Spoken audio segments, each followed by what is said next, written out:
Sure. My name is Howard Tullman, and I'm the CEO of 1871 in Chicago, which is a startup incubator. So 1871 is the number one incubator in the world for startups, especially digital startups. We have about 500 companies, about 2,000 people a day, and we are their sort of ecosystem. So we have companies, we have entrepreneurs, we have venture capital firms, we have all the universities, we have all the major technology companies all in one space. Well, I think when 1871 started, the goal was that it was a nonprofit and it would be supported by an annual dinner and by charitable donations. And that turns out to be not a workable business model. You can't really depend on the goodwill and the Good Samaritans because there's a tremendous amount of competition for the same dollars and a lot of people calling on the same organizations. So the biggest challenge was how to expand the business model to provide other revenue streams in addition to the members, in addition to, we do about 1,000 events a year, we do corporate education, we do innovation, development, new technologies, and all of those permitted us to broaden the mix so that we were in a position to be self-sustaining. And that was the biggest challenge, was how do you make sure that you're going to be around when the city is cash short, when the state is cash short. All these organizations have a whole lot of people asking them for money.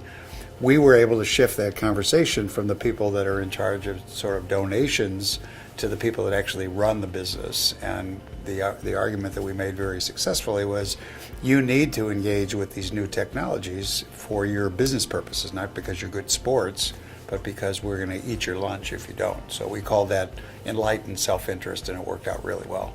So I'm getting ready to take a new job. I'll start next week as the executive director of what's called the Kaplan Institute.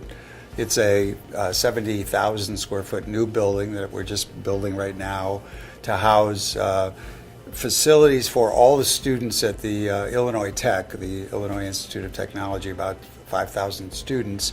And we'll be training them in entrepreneurship and innovation. They're all scientists, they're all engineers, but we want to make them entrepreneurial. And so that'll start next week. The building will open officially in October, and it's going to be a very interesting challenge. It's the first new academic building on the campus of IIT in 40 years.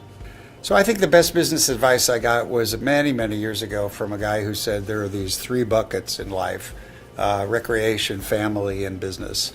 And he said that he didn't recreate, he didn't play golf or whatever because he loved his work so much. He knew he needed to make time for his family, and there really wasn't room to play golf all day Saturday and Sunday if you wanted to balance those other two things. So his work really became his recreation. And I work 80 to 100 hours a week, and that's my joy as well. I enjoy what I do, and then I make time for my family. But that was really important because you learn pretty early on that you can't do everything.